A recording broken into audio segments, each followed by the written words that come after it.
Okay, so as an example, let's do this problem, okay? Find the response of the system when the input x of t is equal to e raised to minus 2t u of t and h of t is equal to u of t minus 3, okay? So here, find the response. Response means y of t, right? So here given x of t is equal to e raised to minus 2t u of t and h of t, that is the impulse response, is given by u of t minus 3, okay? So now I'm going to find the value of y of t, right? Y of t we know it is x of t convolution with h of t, right? But if I'm taking Laplace transform, then this becomes y of s is equal to x of s into h of s. X of s into h of s. So what is x of s? X of s is the Laplace transform of x of t. The Laplace transform x of t. That is the Laplace transform of what is x of t? X of t is given by e raised to minus 2t u of t. This is your x of t. So this is nothing but 1 by s plus 2. So x of s is equal to 1 by s plus 2. Likewise, h of t is u of t minus 3. U of t minus 3. We know that the Laplace transform of u of t is equal to 1 by s, right? Is equal to 1 by s. This is the Laplace transform of u of t, right? So this is u of t minus 3. That means this is a time shifting property, right?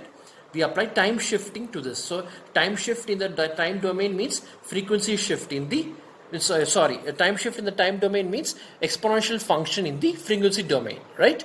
So that means h of s is nothing but the Laplace transform of h of t, which is the Laplace transform of u of t minus 3, which is nothing but the Laplace transform of e raised to minus 3s, because the time shift is minus 3 seconds, so it will be e raised to minus 3s into 1 by s. 1 by s is the Laplace transform of u of t, right? So e raised to minus 3s by s. So therefore I can say that my y of s is nothing but my x of s into h of s. X of s is 1 by s plus 2 and my h of s is e raised to minus 3s by s. So therefore e raised to minus 3s by s into s plus 2. This is your y of s, right? You see, so now all I need to do is find y of t. And how do I find y of t? By simply applying Laplace inverse to y of s. That means all I have to do is simply apply partial fraction to this. Okay? Partial fraction to this. And here, as you can see, here there is an e raised to minus 3s, right? So e raised to minus 3s means in the final answer, you have to apply minus 3 seconds time shift to every value of t. That means replace every t with t minus 3. That's the meaning of e raised to minus 3s. Okay? So let me write this like this. E raised to minus 3s into 1 by s into s plus 2. So that means all you need to do is find the Laplace inverse of this, right? Find the Laplace inverse of this and then you replace every t with t minus 3. Then only you will find the Laplace transform of y of t, okay? Or let me make this even more simpler. I'll write like this. E raised to minus 3s into, I will change this into y1 of s. Okay, just to make you understand, okay, e raised to minus 3s into y1 of s, where y1 of s is 1 by s into s plus 2. Okay, so first I will find the Laplace inverse of y1 of s. Okay, so to find the Laplace transform of y1 of s, I will write y1 of s as a by s plus b by s plus 2. B by s plus 2. Okay, then I find the value of a and b. So value of a is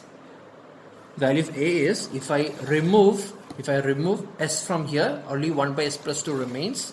So this will become 1 by s plus 2 and substitute the value of s is equal to 0. So I will get 1 by 2. So value of a is 1 by 2 and the value of b is, here b, the denominator b is s plus 2. So it will be, remove s plus 2 from there, only 1 by s remains and replace s with s is equal to minus 2. So you will get minus 1 by 2. Or in other words, y1 of s is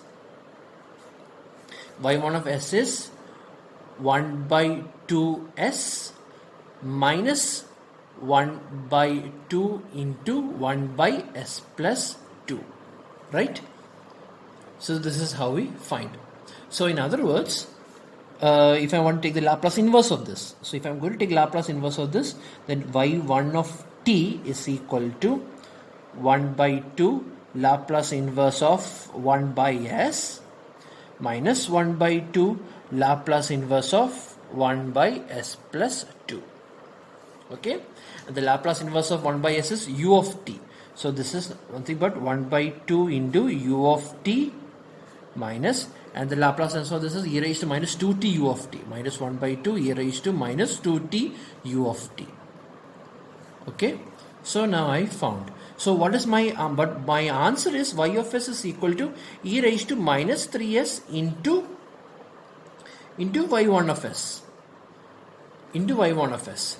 So therefore my y of t is nothing but my y1 of t when t is replaced by t minus 3.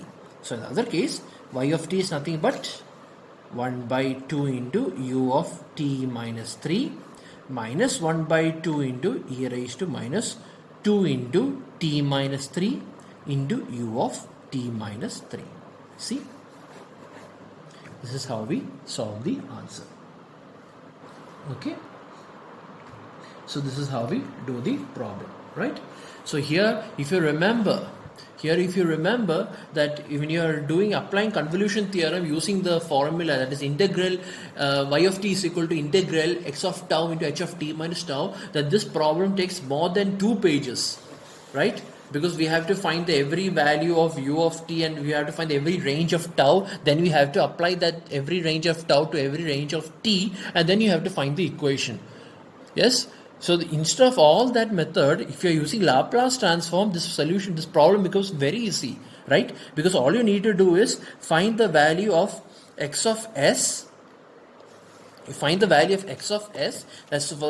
Then you find the value of h of s. Then you multiply x of s with h of s. You multiply that, and then after that you find the Laplace inverse of y of s, and then you find the inverse of that y of s. This is how we do every problems in this question. Very easy. Laplace transform makes these kinds of equations and all very easy, right? This is the advantage of Laplace transform. Okay.